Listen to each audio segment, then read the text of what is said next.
Auschwitz concentration camp, German-occupied Poland. September 18, 1940.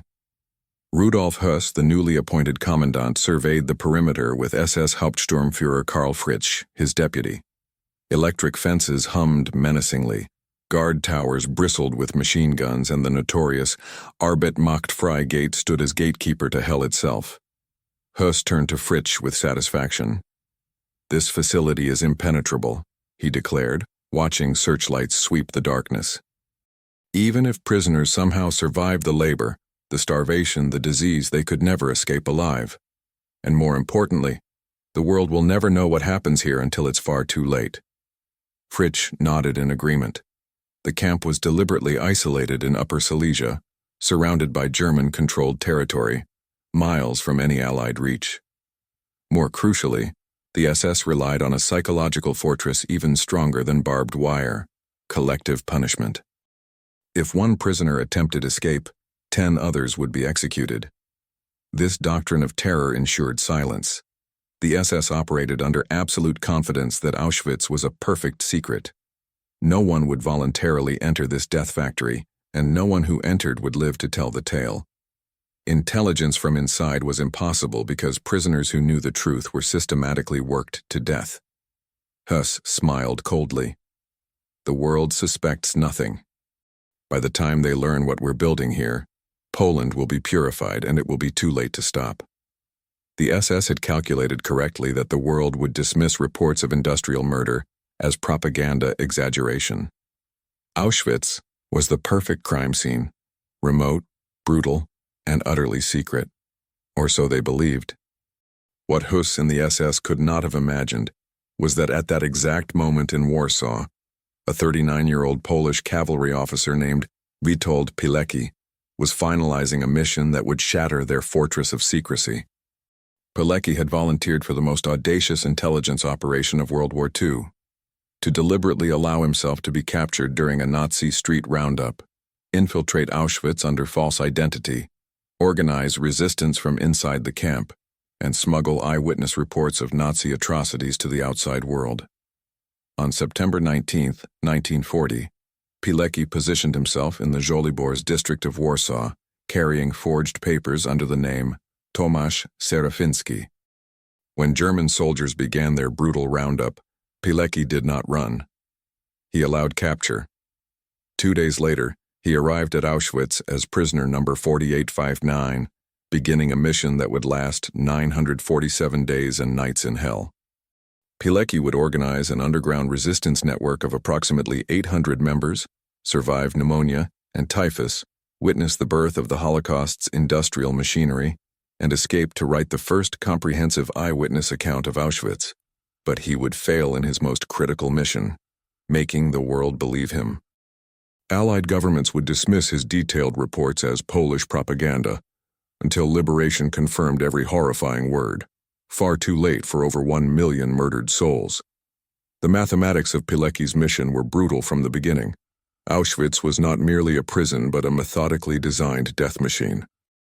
When Pilecki entered in September 1940, the camp held primarily Polish political prisoners, intellectuals, resistance fighters, and priests targeted for elimination by Nazi occupation authorities. Mortality rates were catastrophic. Prisoners arriving at Auschwitz in 1940-1941 had average life expectancy measured in weeks or months, not years. They were deliberately starved on rations calculated to kill slowly: watery turnip soup, 300 grams of black bread, occasionally rancid margarine. The daily caloric intake of approximately 1,300 calories was far below what prisoners needed for 12-hour days of brutal forced labor hauling stones, digging ditches, and constructing camp expansions. Prisoners lost 20 to 30 kilograms within weeks. Their bodies consumed themselves. Pneumonia, tuberculosis, typhus, and dysentery ran rampant in overcrowded barracks infested with lice and rats. The SS conducted regular selections, where weak, sick, or injured prisoners were sent to execution. Collective punishment meant that individual resistance triggered mass reprisals. When one prisoner attempted escape, 10 others were selected for death by starvation in underground bunkers. This created an atmosphere of total terror, where survival depended on invisibility. Against this machinery of death, Pilecki had to accomplish the impossible. Not just survive, but build resistance network capable of intelligence gathering, sabotage, and preparation for potential armed revolt. The mission was approved by General Stefan Groth-Rowecki, commander of the Związek Walki Zbrojnej, Union of Armed Struggle, predecessor to the Armia Krajowa, Home Army, the largest resistance movement in occupied Poland. Rowecki understood the strategic value. Auschwitz was black box. Polish resistance knew thousands were being sent there but had no concrete intelligence about conditions, operations, or ultimate Nazi intentions. Pilecki's mission objectives were threefold: discover the truth about what was happening inside Auschwitz, organize prisoners to resist and sabotage camp operations, and most critically, report everything to the outside world so the Allies could act. But Pilecki faced mathematical impossibility. He had to operate under false identity while organizing hundreds of conspirators, any one of whom could betray him under torture. He had to survive conditions that killed thousands while maintaining mental acuity for clandestine operations. And he had to smuggle detailed intelligence reports out of a facility designed to be information-proof, where prisoners had virtually no contact with the outside world, and every communication was monitored by SS guards who spoke Polish. The odds of success were statistically zero, and yet Pilecki would operate successfully for 947 days before escaping, one of only a handful of successful Auschwitz escapees during the entire war. The resistance network Pilecki built was called Związek Organizacji Wojskowej, Military Organization Union, ZOW. It was structured in 5-person cells called fives for security. Each member knew only their immediate cell and one contact to the next level. If captured and tortured, a conspirator could betray only a handful of names, protecting the network's integrity. This cellular structure was military professionalism adapted to the unique hell of Auschwitz. By late 1940, Pilecki had recruited his first members. By 1942, ZOW comprised approximately 800 members organized across the camp's various work details and barracks. Members included Polish army officers, intellectuals, priests, and common prisoners unified by determination to resist. ZOW performed multiple functions. First, intelligence. Members working in administrative commandos stole German documents, copied prisoner lists, monitored SS conversations, and compiled systematic records of atrocities. 3 ZOW members worked in the Aufnahmen Commando of the political division, where prisoner numbers were issued and files maintained. Another worked in the Erkennungsdienst, records department, where prisoner photographs were stored. These placements gave ZOW unprecedented access to camp documentation. Second, sabotage. ZOW members damaged machinery, contaminated materials, and slowed production in factories where prisoners were forced to work. Third, morale support. ZOW distributed contraband food, clothing, and medicine to weakest prisoners, shared news from outside smuggled in by civilian Polish workers, and provided psychological support to prevent total despair. Fourth, military preparation. ZOW cached stolen weapons and tools, trained members in combat, and prepared for eventual revolt coordinated with external attack, an attack that tragically never came. Pilecki's capture was deliberate theater. On September 19, 1940, he positioned himself at 15 Wojska Polskiego Street in Warsaw's Żoliborz district, carrying identity documents of Tomasz Serafiński, a real person mistakenly assumed dead by German authorities.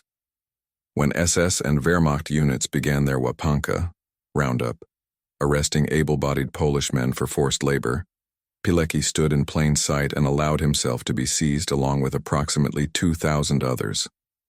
They were herded to makeshift holding areas, beaten, interrogated, and held for 2 days in brutal conditions designed to break spirits before transport. On September 21, 1940, Pilecki was loaded onto cattle cars with 1,105 other prisoners. The train journey to Auschwitz took hours through occupied Polish countryside. Men were packed so tightly they could barely breathe. There was no water, no sanitation, no explanation of destination. When the train finally stopped and doors opened, prisoners stumbled onto a rail platform. SS guards screamed orders, dogs barked, and those who moved too slowly were beaten with clubs. Pilecki received prisoner number 4859 tattooed onto his forearm. His head was shaved, his civilian clothes replaced with striped uniform, and his identity as Witold Pilecki, cavalry officer, landowner, father of two, was erased. He became number 4859, property of the SS, expected to die anonymously like thousands before him. The first weeks were designed to destroy will to live. New prisoners were subjected to welcome beating that left many dead or crippled. They were forced to stand for hours in freezing rain during roll calls where SS guards counted and recounted prisoners with sadistic slowness. Anyone who collapsed was kicked, beaten, or shot. Work assignments were deliberately brutal, hauling heavy stones at running pace, digging ditches in frozen ground with inadequate tools, constructing barracks in sub-zero temperatures with bare hands. Prisoners who failed to meet impossible quotas were beaten to death. Food was starvation rations, morning coffee that was brown water, midday soup of boiled weeds and rotten vegetables, evening bread so hard it could barely be chewed. Pilecki later wrote that hunger was the most difficult battle of my life, more difficult than combat, more difficult than torture, more difficult than witnessing daily murders. His body consumed itself. He lost weight catastrophically. His ribs became visible, his face gaunt, his strength diminished. But Pilecki forced himself to maintain mental clarity. While thousands around him descended into Musselman state of total physical and psychological collapse, Pilecki observed, calculated, and began recruiting. Pilecki's first recruits were carefully selected. He sought Polish army officers and NCOs who demonstrated resilience, intelligence, and trustworthiness. His initial cell included Sławek Szpakowski, a cavalry officer, Jerzy de Virion, an attorney, and several others with military experience. Pilecki explained the mission: organize resistance, gather intelligence, prepare for eventual liberation. Critically, he emphasized that their primary weapon was hope itself, maintaining belief that liberation would come, that their suffering had purpose, that the world would eventually learn the truth and act. This psychological warfare against SS was as important as sabotage or intelligence gathering. In an environment designed to reduce humans to animals fighting for scraps, maintaining dignity and humanity was active resistance. By late 1940, Pilecki had successfully smuggled his first report out of Auschwitz. The method was dangerous. A released prisoner, releases were rare but occasional in early period, carried memorized information and written notes hidden in clothing. The report reached Warsaw resistance, which forwarded it to the Polish government in exile in London by March 1941. The report described systematic brutality, mass executions, and deliberate starvation. It warned that Auschwitz was not merely detention camp, but extermination facility where Poles were being systematically murdered. The Allied response was skepticism. British and American intelligence agencies filed the report as unverified Polish propaganda. They questioned whether such atrocities were possible, whether reports were exaggerated for political purposes, whether Pilecki even existed. This pattern would repeat for nearly 3 years. Pilecki would send detailed, accurate intelligence, and Allies would dismiss it as impossible to believe. In September 1941, Pilecki witnessed an event that would haunt him forever: the first experimental gassing at Auschwitz. Soviet prisoners of war, captured during Operation Barbarossa, arrived at the camp in summer 1941. They were treated even worse than Polish political prisoners, starved deliberately, and used for medical experiments. On September 3, 1941, SS Hauptsturmführer Karl Fritsch conducted experiment in Block 11, the punishment block. Approximately 600 Soviet POWs and 250 sick Polish prisoners were locked in underground cells. Fritsch's subordinates poured Zyklon B pellets, a pesticide based on hydrogen cyanide, through openings in the ceiling. Within minutes, agonized screaming began. Within hours, all were dead. SS had discovered method for industrial murder. Fritsch reported success to Höss, who immediately saw potential for mass extermination. This experiment laid foundation for gas chambers that would murder over 1 million people. Pilecki included this in his next report, describing the new killing method with precise detail. Again, the Allies dismissed it as impossible exaggeration. How could civilized nations systematically gas people to death? It was too monstrous to believe. By 1942, Auschwitz was transforming. Construction began on Auschwitz II Birkenau, a massive expansion designed specifically for genocide of European Jews. Pilecki watched as transports arrived carrying thousands of Jewish families from across occupied Europe, Poland, Slovakia, France, Netherlands, Greece. They were told they were being resettled. They brought luggage containing their remaining possessions. Upon arrival, SS conducted selections on the ramp. Those deemed fit for labor, primarily young, healthy men and women, were sent to barracks for slave labor. Those deemed unfit, elderly, children, mothers with infants, sick, were told they would shower and be deloused. Instead, they were marched to gas chambers disguised as shower rooms, locked inside and murdered with Zyklon B. Their bodies were burned in crematoria. The process was industrial in scale and efficiency. SS could murder and cremate 2,000 people in under 24 hours. Pilecki watched this machinery of death being perfected. He documented it meticulously: numbers of transports, nationalities of victims, methods of killing, disposal of bodies. His reports became increasingly urgent. He begged Warsaw to convince Allies to bomb Auschwitz or the rail lines bringing victims. The response was silence. Meanwhile, Pilecki's ZOW network continued expanding. By mid-1942, resistance cells existed in virtually every work commando. ZOW members worked in the political department, the records office, the hospital, the kitchens, the construction brigades, even the Sonderkommando, prisoners forced to operate gas chambers and crematoria. This network provided comprehensive intelligence on every aspect of camp operations. ZOW also conducted sabotage. Members in munitions factory weakened explosives, contaminated materials, and damaged machinery. Members in administrative positions altered records, creating false identities for some prisoners or delaying transfer orders that meant death.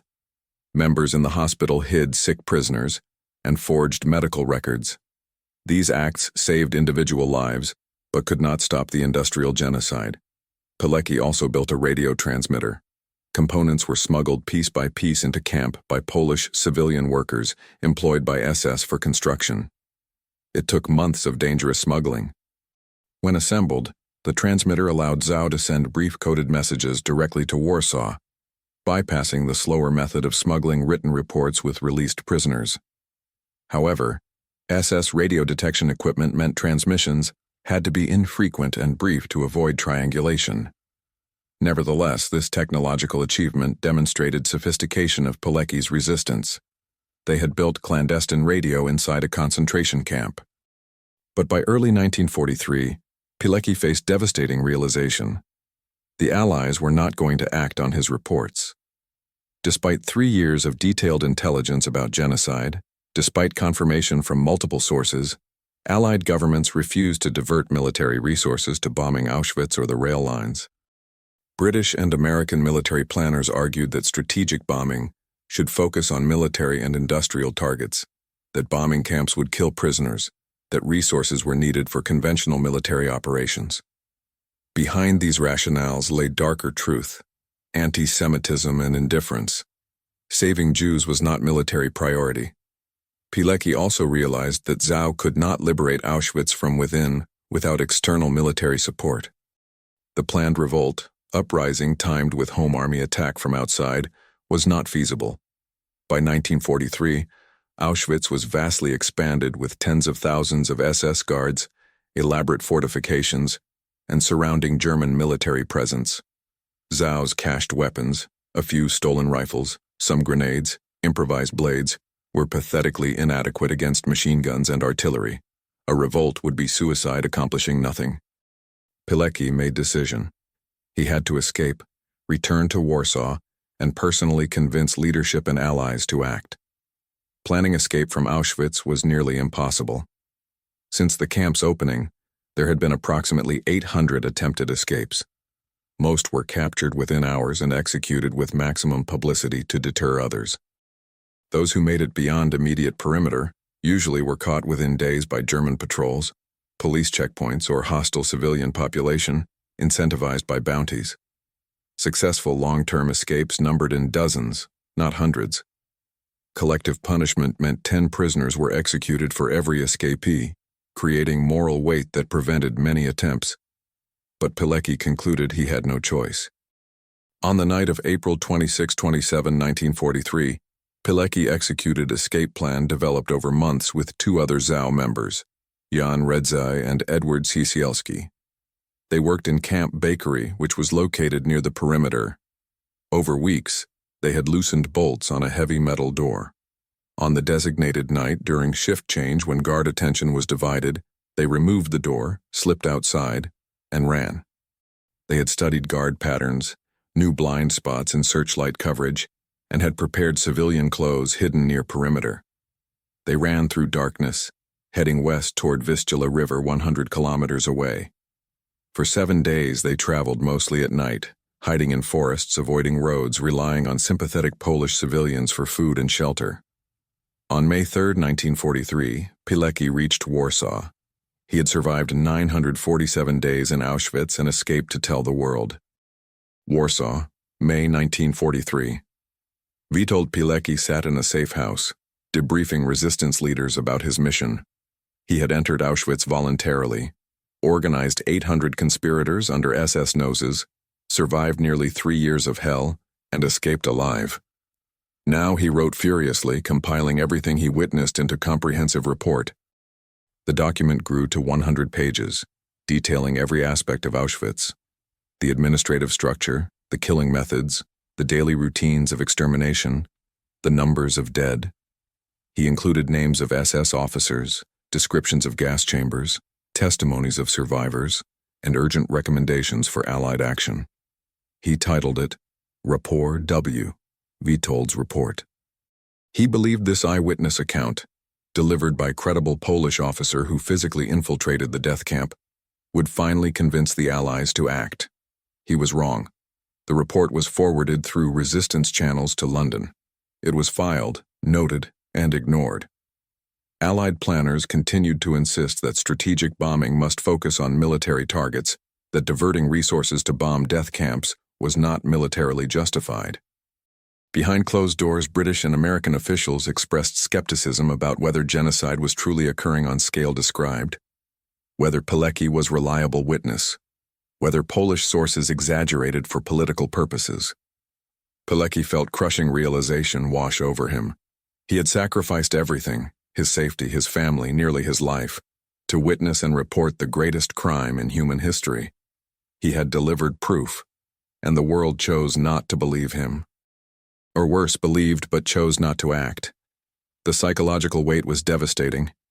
He thought of the thousands he watched marched into gas chambers, mothers carrying children, elderly shuffling on weak legs, young couples holding hands, all told they were going to shower, all murdered within 20 minutes of arrival. He thought of the Sonderkommando prisoners forced to drag bodies from gas chambers, extract gold teeth, cut hair for industrial use, and burn corpses in crematoria.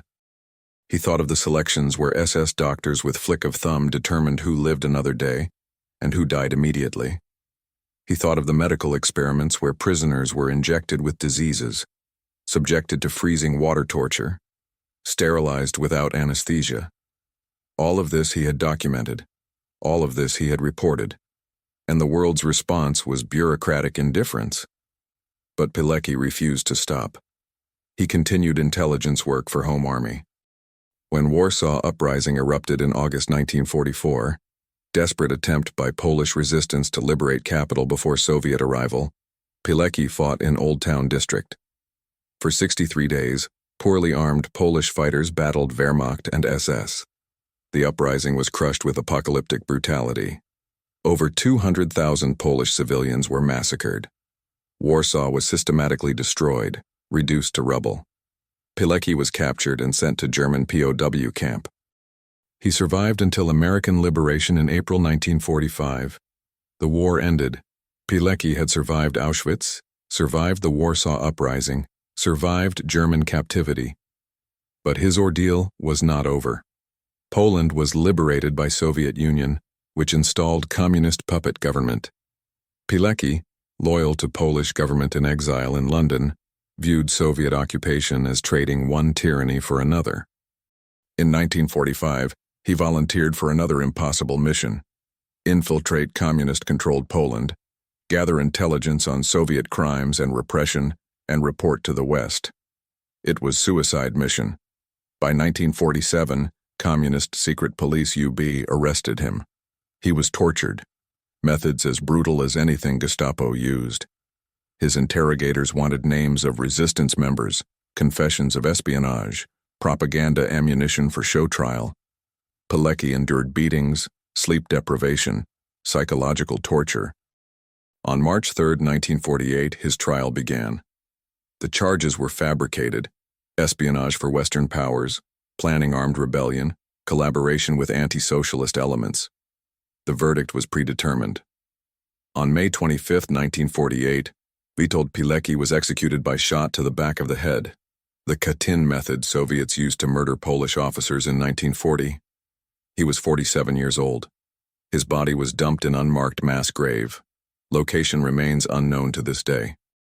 The final accounting of Witold Pilecki's life is a ledger written in courage and betrayal. September 19, 1940, voluntary capture in Warsaw. September 21, 1940, arrival at Auschwitz as prisoner, 4859. 947 days of mission inside hell itself. Approximately 800 members in ZOW resistance network at its peak. Dozens of intelligence reports smuggled out documenting genocide as it happened. April 26 to 27, 1943, successful escape. One of only handful to permanently escape Auschwitz and survive the war. 100 pages, length of Witold's report, first comprehensive eyewitness account of Holocaust. August-October 1944, combat in Warsaw Uprising. May 25, 1948, execution by Polish communist regime at age 47. 41 years of obscurity. From 1948 until fall of communism in 1989, Pilecki's name was erased from Polish history, his achievements suppressed, his sacrifice forgotten. Only after collapse of Soviet Empire was Pilecki rehabilitated. October 1, 1990, acquitted of all charges posthumously. 1995, awarded Commander's Cross of Order of Polonia Restituta. 2006, awarded Order of the White Eagle, Poland's highest honor. But recognition came decades too late. Pilecki died in obscurity, executed by the very liberators who claimed to have freed Poland from tyranny. The perspective of those who received Pilecki's reports but chose inaction haunts history.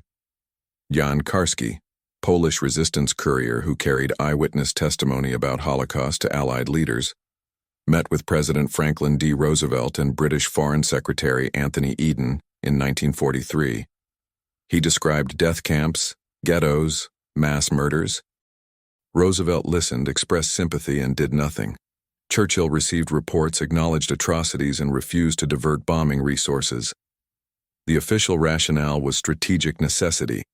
Winning the war through military defeat of Germany was the best way to save victims. But this logic was morally bankrupt. Bombing Auschwitz or the rail lines feeding it would have directly saved lives by disrupting industrial murder.